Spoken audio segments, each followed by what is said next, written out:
bisa bersama-sama beribadah, memuji, memuliakan nama Tuhan. Kita bersyukur, berterima kasih semua karena karya Allah yang luar biasa. Tuhan sungguh sangat baik kepada kita semuanya. Jemaat Tuhan yang saya sangat kasihi, kita harus terus belajar, terus mendengar firman Tuhan, terus mau mengerti akan firman Tuhan, karena hanya firman Tuhan yang memberi kekuatan bagi kita di saat-saat seperti saat ini, dunia membutuhkan Tuhan. Dan kami percaya di sini kita mau fokus untuk benar-benar mau mengerti firman Tuhan, apa yang Tuhan inginkan dalam kehidupan kita. Karena ada hal-hal yang kecil saja yang menjadi batu sandungan dalam kehidupan kita, itu kita harus singkirkan ya. Saya bilang harus mengikis cara-cara yang menghambat pertumbuhan dari kehidupan kita sedikit aja. Jadi banyak sekali perintah Tuhan. Ingat dari Kejadian pasal 1 sampai kepada Wahyu, itu banyak sekali larangan Tuhan, dan juga banyak sekali kata-kata dari Tuhan untuk memberi pengharapan kepada kita, supaya kita tidak juga ada rasa takut gitu ya, ada keseimbangan ya. Jadi ada larangan, ada juga janji Tuhan, ada larangan, ada janji Tuhan. Demikian juga di pagi hari ini, apa yang Tuhan kehendaki. Kalau memang itu larangan, ya kita jangan berbuat, supaya apa? Kita juga diberkati. Ada sedikit aja, kalau ada hati kita yang sedikit aja, sesuatu yang mengganjal untuk kita masuk di dalam hadirat Allah Maha Kudus, itu harus dihilangkan ya. Karena Allah itu sangat kudus, jangan ada sedikit pun. Saya bersuka cita karena beberapa hari ini kata saya mau puasa, saya dalam doa puasa itu saya merasa merdeka. Tidak ada pikiran saya kemana-mana, tidak ada saya ke dunia. Saya fokus hanya tanggung jawab saya, yaitu berdoa untuk jemaat Tuhan yang memang perlu dukungan dalam doa ya. Makanya saya minta supaya saya berhenti saya, supaya didukung dalam doa ya. Kita semua butuh doa. Dan itu kita mau belajar firman Tuhan, dengarkan baik-baik, jangan ada yang gelisah mau main HP untuk yang hal-hal yang dunia, jangan. Kita diberi HP Tuhan untuk pakai keperluan. Di gereja ini khususnya. Jadi boleh lihat itu firman, tapi jangan hal yang lain ya, TikTok apa segala macam, jangan. Nanti kalau Tuhan marah itu diginikan sedikit sama Tuhan, HP-nya masuk di bom ya. Jadi hari ini kita mau fokus apa yang ditunjukkan Tuhan. Mari kita membuka di Alkitab kita dalam 1 Korintus 13 ayat 7. Saya hanya memberi satu ayat. Ya, sudah siap semuanya? Amin. Ia menutupi segala sesuatu, percaya segala sesuatu, mengharapkan segala sesuatu, sabar, menanggung segala sesuatu. Amin. Satu ayat, tapi maknanya luar biasa ya. Nah ini juga yang menjadi hambatan kalau kita tidak mengerti firman Tuhan. Saya memberi tema Yesus mati untuk kita dan menuntun pada kebenaran. Yesus mati untuk kita dan menuntun ya pada kebenaran. Jemaat Tuhan yang saya sangat kasihi, terhadap sebuah pelanggaran seseorang, Yesus pernah melindunginya demi kebaikan orang itu. Dengar baik-baik. Terhadap sebuah pelanggaran seseorang, Yesus pernah melindunginya demi kebaikan orang itu. Tetapi setelah itu Yesus menuntun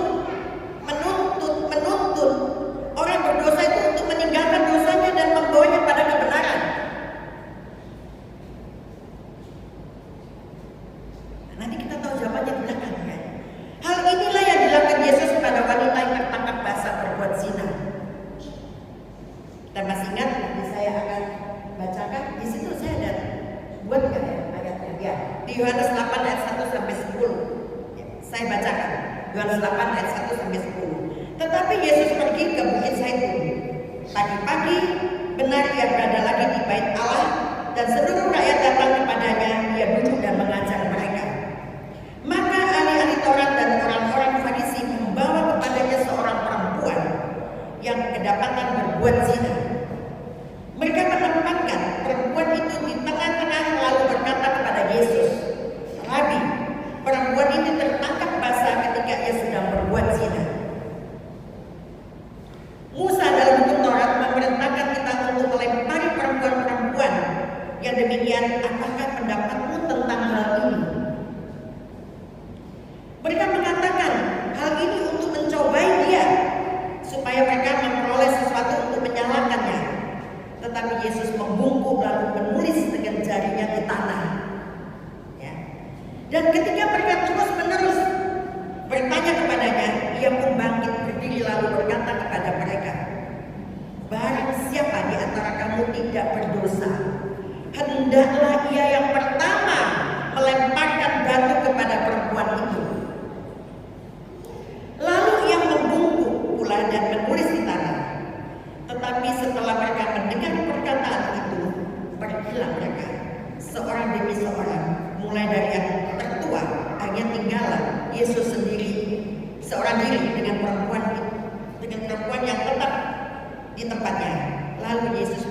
berdiri dan berkata kepadanya, "Hai perempuan, di manakah mereka? Tidak adakah seseorang yang menghukum engkau?" Amin. Kita sering mendengar ya firman ini di mana-mana, banyak pembakaannya. Tetapi kita mau belajar apa makna dari semua firman Tuhan ini. Lalu mengapa Yesus mati untuk menuntut kita pada kebenaran? Kalau di hukum Taurat itu memang benar, orang yang berbuat zina dirancam sampai mati di tempat. Itu terjadi sekarang masih di Timur Tengah. Itu kalau hari Jumat itu ada penghukuman. Laki perempuan yang berbuat zina ketangkap itu benar-benar disayat. Kalau di Baitullah, saya menyaksikan setiap hari Jumat itu yang mencuri pertama kali, kalau dia mencuri tangan kiri, nah, satu kali, 5 ini 1, 2, 3, ya. Pokoknya ini 5 kali, 20 kali ya sini. Jadi 1 di sini nih, dia mencuri, nih 1, 2, 3, 4, 5. Jadi kalau ada 5 ini 1 tidak ada, berarti dia 5 kali mencuri. Demikian juga yang kedua tangan kanannya, ya di sini 6, 7, 8, 9, 10. Kalau sudah sampai kakinya itu berarti 20 kali dia tidak punya tangan, tidak punya kaki. Lihat orang yang berjalan gitu, ini penjara, bentuk penjara. Ada orang yang kasihan dikasih uang, ada yang kita mau kasih dikasih tahu, lah haram. Nah, saya dia bilang lah, berarti tidak boleh. Tidak, haram itu bukan artinya haram, tidak, artinya tidak boleh. Haram, jangan. Lah itu jangan. Haram, tidak boleh memberikan karena itu penjahat. Nah, kalau orang yang ketangkap basah dalam berzina itu dihukum, ya raja. Makanya waktu ahli Taurat dan orang-orang Farisi ini mau mencobai Tuhan. Kalau dihukum Musa demikian waktu Taurat. Sekarang bagaimana dengan Yesus? Tapi Yesus datang ke dunia adalah menolong manusia berdosa.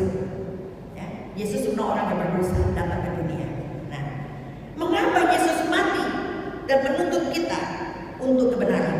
Yang pertama, yaitu menggagalkan rencana iblis. Dalam Galatia 6 ayat 1 firman Tuhan berkata, "Saudara-saudara, kalaupun seorang kedapatan melakukan suatu pelanggaran, maka kamu yang rohani harus memimpin orang itu ke jalan benar dalam roh lemah lembut, sambil menjaga dirimu sendiri supaya kamu juga jangan kena pencobaan." Nah, kita yang rohani harus menuntun supaya kembali pada jalan yang benar, dan hati-hati, jangan kita juga akan jatuh ke situ. Kejatuh di mana orang itu jatuh kepada lupa. Maka kita tidak boleh juga kita apalagi hamba Tuhan ya yang sudah kedapatan dia melakukan hal-hal yang memalukan, ya itu orang Kristen memalukan, untuk jemaatnya memalukan, untuk majelisnya memalukan. Kalau cuma 1 kali 2 kali itu masih bisa diampuni ya. Tapi kalau udah berulang kali, apalagi sudah bertahun-tahun kali, bahkan sudah sampai masuk di kantor polisi dan sudah ada bukti, nah itu bagaimana caranya? Apakah kita langsung datang seluruh jemaatnya dan lebih langsung datang ke polisi itu mengutuki mereka? Weh penzina, weh apa Tuhan ini? Itu tidak terjadi. Apa yang kita lakukan semua sebagai hamba Tuhan, kita berdoa supaya dia sadar dan dia akan menjadi lebih baik lagi kalau dia sudah menyadari akan kesalahannya. Karena tidak ada seorang pun yang tidak berdosa. Tuhan menulis dengan jarinya di tanah. Ayo, siapa yang merasa tidak berdosa, engkau yang melempar pertama kali perempuan itu. Yang tidak merasa berdosa. Jadi semua orang tuh memang bisa jatuh dalam dosa. Saya katakan sekali lagi, semua orang bisa jatuh dalam dosa. Tapi kalau kita kuat, kita mau dipimpin oleh Roh Kudus, itu ada bisikan dari kecil. Saya katakan tadi, saya merdeka. Saya merdeka kalau saya melakukan doa puasa. Sudah doa tambah puasa, itu merdeka sekali. Saya tidak terganggu dengan apa-apa makanan yang di samping saya. Saya tidak terganggu pikiran saya dengan omongan orang atau apa saja. Tapi saya juga terpusing untuk saya berdoa. Masuk abah ini kena COVID ya, teman. Di Palu 1 rumah kena COVID, mami saya 2 bulan mau 1 rumah kena COVID. Puji Tuhan, mami selalu doakan. Puji Tuhan, udah lewat. Ya, jadi tidak memalukan sakit COVID itu. Jangan merasa juga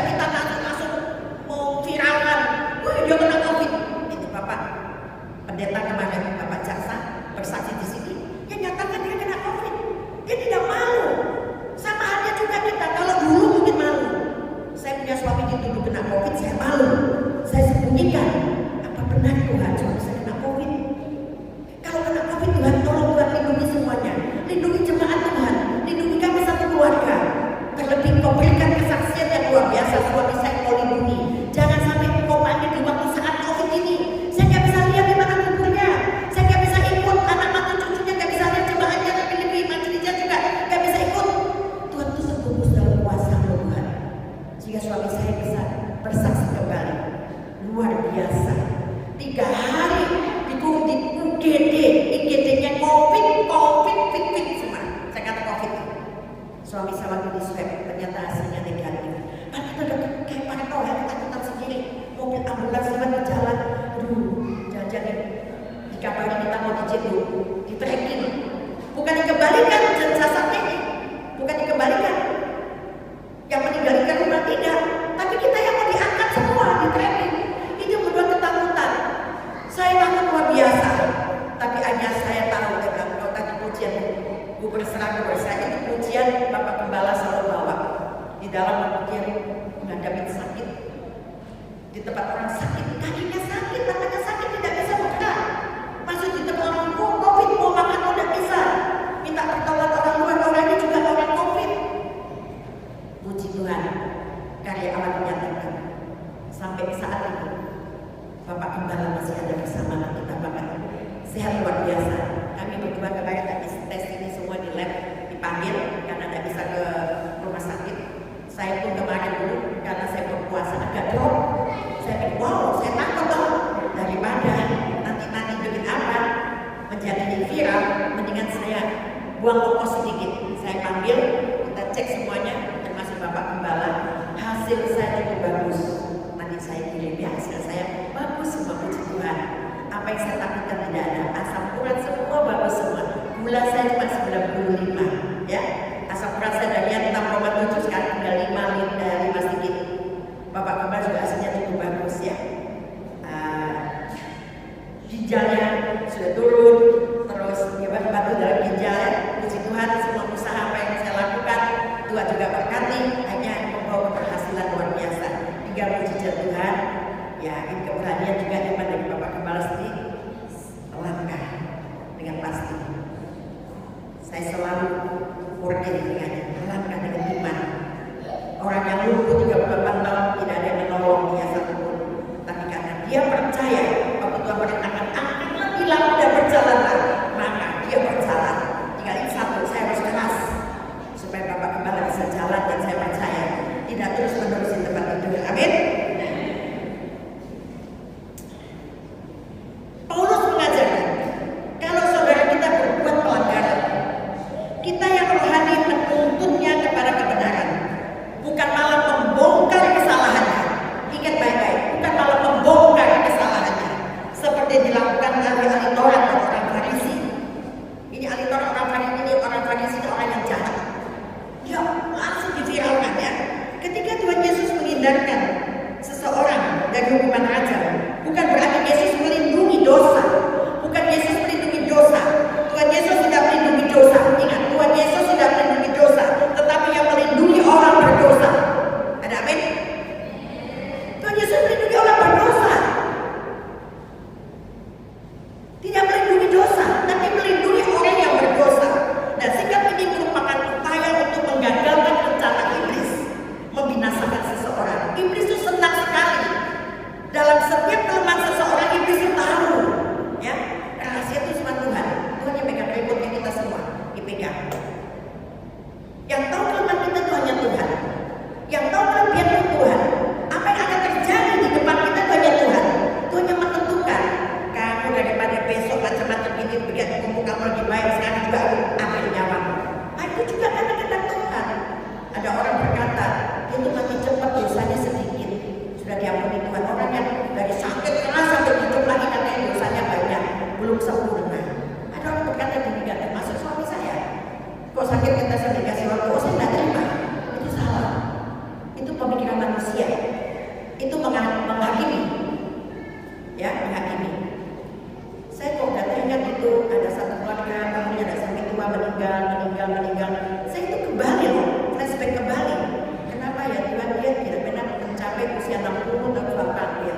Bapaknya sudah 70 lebih, anaknya belum 60 Tuhan panggil.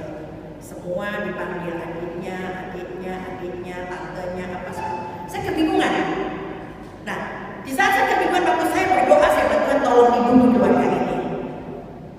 Jadi karena saksimu, dia bisa mencapai usia lebih daripada 60 tahun. Karena orang kalau dari 60 tahun itu artinya bonus dari Tuhan. Amin. Makanya suka cita. Biar tidak bikin apa-apa, kita berdoa. Panggil anaknya atau siapa. Saya selalu begitu. Saya kok mencapai usia berapa, saya cuma bilang, dan dia datang semuanya.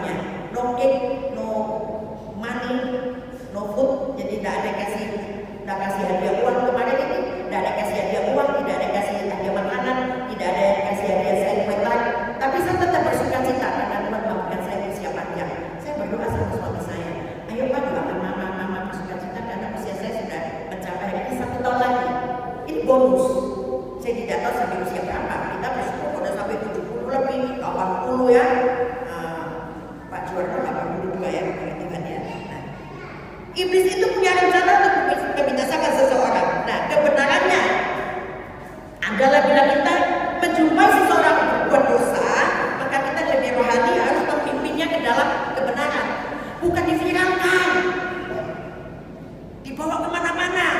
Kamu tahu ini, nunjuk orang satu yang tiganya ke kita. Semua pakai telunjuk, bukan seperti Yesus tangannya ke atas. Tidak ada satu pun Yesus berbuat dosa. Ini sudah sejak zaman dahulu kala. Tapi kalau orang nunjuk begini, ini sampai dunia kiamat itu tetap begini orang nunjuk. Tidak mungkin nunjuk, kamu begini, kamu begini, tidak mungkin. Masih kamu, kamu ini nunjuk. Tiganya kemana? Ke kita. Ya, ini salah satu contoh bahwa dosa kecil aja kita memviralkan orang punya kesalahan itu sudah dosa. Bagaimana doa kita akan dijawab oleh Tuhan? Sedang mulut kita sudah tidak ada penguasaan diri untuk menceritakan kejelekan orang. Doakan. Tuhan mengajarkan, doakan. Dia tidak buat apa-apa. Kok dia nyakiti hatimu, kamu juga doakan. Doakanlah orang yang menyakiti hatimu. Doakan orang yang menyesat dirimu. Semua doakan supaya kita dapat berkat. Ya, berkat itu pasti akan kita miliki kalau kita memang sudah setuju dengan firman Tuhan. Yang kedua, karena Allah mengasihi kita, kasih itu menutupi pelanggaran. Kasih itu menutupi pelanggaran. Kasih itu sabar menanggung segala sesuatu. Hal ini termasuk melindungi nama baik suami, nama baik istri, nama baik saudara, nama baik tetangga, dan juga keluarga, teman sepelayanan, terlebih pendeta. Ada firman Tuhan berkata 2 kali di kuat itu, jangan mengusik hamba Tuhan dan anak rapi binasa. Sama halnya juga, kita ini semua anak-anak Allah, umat-umat Allah. Kalau ada kekurangan, kelemahan seseorang, itu jangan diobek. Sekarang ada dunia sosmed, dimuat viral segala macam dengan model macam-macam. Ini dosa. Kejelekan suami, kejelekan istri, kejelekan anak, keluarga, tetangga, saudara. Tidak boleh. Ini firman Tuhan berkata harus didoakan. Didoakan. Kenapa kita harus mendoakan? Kita ini belajar dari Tuhan. Katanya anak-anak Tuhan belajar harusnya dari bapaknya. Apa kalau bapaknya itu pencoleng, kita jadi pencoleng? Kalau bapaknya pendeta, anaknya harus jadi pendeta. Tapi mesti belajar, ada proses. Kita sebagai anak-anak Allah, kita harus bisa memproses diri kita hidup seperti Tuhan Yesus. Hati pikiran kita seperti Tuhan. Dulu kopeng saya tipis, kalau dengar macam-macam, saya tidak menghakimi, saya bilang tunggu ya, nanti ada waktu yang mesti kesana, mesti tanya. Kalau dulu begitu, saya tidak. Saya banyak belajar firman Tuhan. Bagaimana Tuhan mau memproses hidup saya untuk menjadi lebih baik kalau saya setiap bagi contoh. Orang bilang mulut ember, tangannya juga ada digunakan untuk yang nulis yang bagus-bagus, yang membangun, dibuat viral. Ada HP, lama-lama HP-nya hilang lagi. Kenapa? Dibuat berdosa. Punya HP itu untuk yang bagus-bagus ya. Saya ini punya HP paling awet, cuma kemarin ada error. Kan kebanyakan ke 2000 lebih langsung saya Tuhan ampuni. Nah, ini salah satu contoh. Pendeta boleh tidak apa-apa pendetanya, ya kok pendeta itu bobrok rusak. Kalau orang lagi baik-baik, jangan ingat orang punya salah satu kali, tapi ingatlah orang punya baik. Saya tidak pernah ingat orang punya kejelekan sama saya, tapi saya ingat baiknya dia. Baiknya saya ingat. Orang ini pernah nolong saya loh. Waktu saya kelaparan, saya dikasih makan. Saya butuh apa, dia bisa belikan. Saya punya baju robek dijahitkan, ya. Saya ingin apa diberikan, itu saya ingat. Saya ingat kebaikan orang. Jadi kalau ada jelek-jelek itu tolonglah dilupakan ya. Seseorang yang sungguh-sungguh mengasihi orang lain seringkali tidak memandang kekurangan. Dia tidak memandang kekurangan orang itu. Dia juga tidak memandang kelemahan orang itu. Setiap manusia punya kekurangan dan kelemahan. Setiap manusia.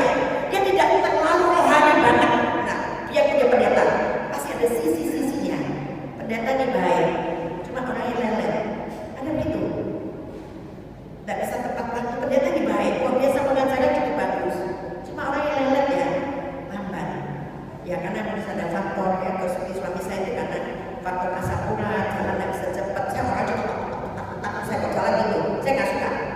Jam juga gitu saya perhatikan. Saya disiplin soal waktu dan janji. Saya kalau dapat janji saya akan lakukan apapun resikonya. Itu saya. Beda-beda kan. Ya pengacaranya bagus, tapi orangnya lelet loh. Sudah bagus tapi masih ada taktikal itu kan kekurangan dan kelemahan. Lah kalau orang mengasihi dengan sungguh-sungguh, dia tidak akan memandang tentang kekurangan kelemahan itu. Ya. Apapun terhadap orang yang dikasihinya itu banyak hal. Dia itu baik, tapi dia itu jangan. Ya baik sudah titik. Kalau ada tapinya tuh, iya ya dia punya kekurangan ini, dia punya kelemahan ini. Ayo kita doakan. Doakan. Bukan dihakimi. Tuhan saya sudah menulis di pasir. Kalau kamu merasa bahwa kamu tidak berdosa, tolong engkau perkatakan dia melempari perempuan ini. Ini Tuhan yang bicara. Ditulis di pasir. Ini berbahaya sekali. Kalau kita mau diberkati oleh Tuhan, marilah jangan kita mending-mending orang. Belum tentu kita mending orang itu kita benar, karena tiganya ke kita. Kalau kita introspeksi lagi, kita mulai telusuri sampai mulai dari diri kita sendiri, suami ke anak, sama-sama ke keluarga, pasti banyak kekurangan dan kelemahan dari kehidupan seseorang. Dia tidak normal terus bagus begitu, tidak. Semua punya kekurangan dan kelemahan. Mari kita jangan memandang itu, tapi mengasihi betul-betul kita tidak memandang yang demikian. Yang ketiga, mari kita meneladani Yesus, Seseorang yang sungguh mengasihi orang lain tidak akan membongkar kekurangannya dan kesalahannya serta menceritakan kepada orang lain. Dia akan tutupi, tidak dioper-oper. Saya katakan oper itu waduh, ember bocor. Kamu tahu istriku ini pakai poros. Kamu tahu suamiku ini bukan selingkuhan. Kamu tahu anakku ini bandel narkoba. Oh, anak soko, anak tombol. Wih tetangga saya itu bukan kredit utang apa tepil apa ya? Kelakuan gitu. Untuk apa kita ke tetangga? Kita bisa bersyukur kalau kita nggak utang sama apa tepil.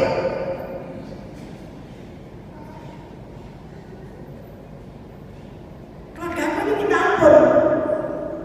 Nggak seperti ini maunya dunia kita bantu doa ya. Kalau gitu seenak. Ada ujungnya bantu doa ya. Aduh puji Tuhan enak. Berarti punya tugas lagi Tuhan, saya doakan keluarga ini si A, si B, si C. Bantu doa ya Tuhan, bantu doa ya Mami, bantu doa ya Tante. Enak sekali. Tuhan terima kasih dikasih tugas orang berdoa. Enak kan? Berarti orang itu punya hati untuk ngasih. Cerita kepada hamba Tuhan itu tidak akan keluar. Satu orang pun yang diciptakan hamba Tuhan itu hamba Tuhan yang berkat, dia tidak membongkar kepada orang lain. Itu ada janjinya kita. Kita sebagai konselor itu tidak boleh membongkar rahasianya orang lain. Harus itu terbungkus dan menjadi PR di dalam doa, menjadi PR sampai kita tutup mata hati. Kalau kita mendengar sendiri pribadi, tidak apa-apa. Saya di tempatnya sampah. Yang baik-baik belum tentu di bapak saya. Mami saya ada rezeki Mami 100 juta. Ayo Mami tak makan. Pakai belum tentu. Tapi kalau susahnya orang, saya pasti harus tahu. Saya ada berkat ini. Saya sudah janji. Dalam doa saya mau berkati Mami. Oh, itu mungkin 1 tahun 1 kali. Puji Tuhan kalau masih ada. Lagi baik-baik gak mungkin cari saya. Udah pasti. Boro-boro kita terakhir nasi pecel. Belum diceritain dulu. Nasi pecel itu mahal. Tapi saya bersyukur sini ada nasi pecel. Saya kepin nasi pecel Joyo itu bagaimana? Bukan cuma maunya, ngantrinya itu di bawah jam 7 pagi. Harus ngantri. Tapi saya bersyukur saya masih diberkati dengan hati orang yang memberikan. Saya nangis. Saya terima kasih betul, saya nangis. Tuhan lapangkan secara pribadi. Dia bikin kehilangan ngantri. Saya kepingin berapa hari saya kepingin. Akhirnya kasih juga. Ya sudah, tidak usah kepingin bolak-balik itu dengan rakus. Bolak-balik yang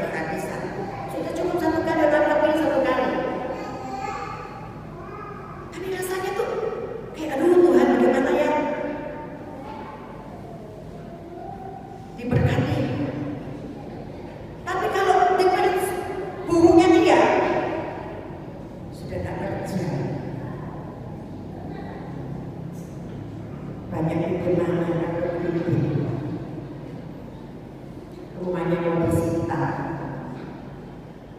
Anak itu dulu kemana? Aduh langsung Tuhan, ampun Tuhan. Tolong Tuhan apa yang diceritakan itu Tuhan, kau melawan terlebih dahulu sebelum kami berdoa. Mau diceritakan kan saat itu juga kan saya diceritain kan, saya harus bilang Tuhan melawan terlebih dahulu sebelum saya berdoa. Menghalalkan Tuhan, tolonglah dia butuh pertolongan. Dia sudah berani mengatakan dengan jujur dia mempunyai masalah. Lu enak, kalau saya diajak ngomong kan enak. Tapi di sini dilarang itu menceritakan kepada orang lain. Sebaliknya, dengan kasih yang menegur, memberi solusi. Oh ini begini loh. Ini Tuhan marah kan, akan berdosa. Ayo kita sama-sama datang pada Tuhan, kita minta ampun sama Tuhan supaya Tuhan buka jalan. Ini memberi solusi. Bukan kebencian, bukan iri hati, bukan dengki, tapi memberi solusi. Ayo kita datang sama Tuhan. Hanya Tuhan yang bisa mengampuni kita. Hanya Tuhan yang bisa dan sangat maha kuasa, maha adil. Maha dahsyat. Ujian tadi. Tuhan tahu akan hidup kita. Tuhan yang pegang hidup kita.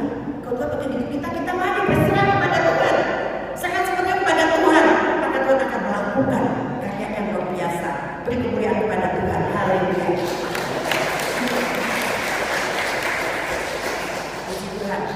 Diberikan solusi, ya, dan menuntunnya kepada kebenaran.